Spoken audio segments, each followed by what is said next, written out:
rise, and shine. Get up and seize the day. You can do anything under the sun. When the sun powers everything, your phone, your home, and all that's in between. This is life on the Golden Grid. But is it the utopia we thought it would be? This is What If. And here's what would happen if all houses were covered with solar panels. In 2018, the state of California passed a law requiring all new houses to be built with solar panels after 2020. Now, you might think this sounds both extreme and unfair, considering it will raise home prices by as much as $12,000, but it's a lot more sensible than you think. For one, families will actually be making money off their new homes by saving roughly $19,000 over 30 years. And in the meantime, California will be generating 74% of its electricity from the sun. Sadly, not every place in the world is like sunny California. If we tried to follow their example, would we be setting ourselves up to fail? Actually, on the world stage, California's solar initiative is hardly impressive. In Australia, for example, roughly 15% of homes are already equipped with solar panels. And in Belgium, it's about 7% of homes. But in the US, only 0.5% of homes currently have solar panels on them. Of course, it could be a lot more. Like, a lot more. There are just over 8 billion square meters of suitable roof space in the US that, with solar panels, could produce 1,400 terawatt hours of electricity each year. That's 40% of the current energy production in the US. Of course, we'd have to work out a few things first.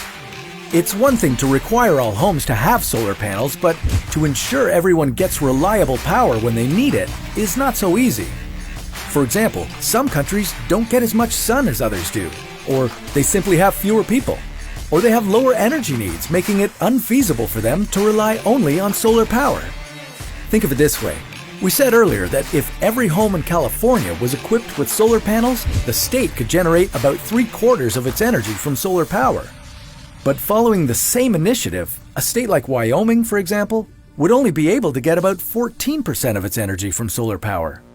So the success of this kind of program really depends on managing people's expectations, based on the energy needs of a given region, the amount of sunlight that a region receives, and the population density within its borders. Places that are unable to go full-on solar would be encouraged to rely on other renewables suitable for their climates. The jump in global demand for solar panels would create millions of new jobs and businesses. To build all these new solar panels, we'd have to up our silicon and silver extraction, which would be great news for China since they're the world's leading silicon producer and the world's second biggest silver producer. We would need engineers to come up with effective ways to prevent power surges.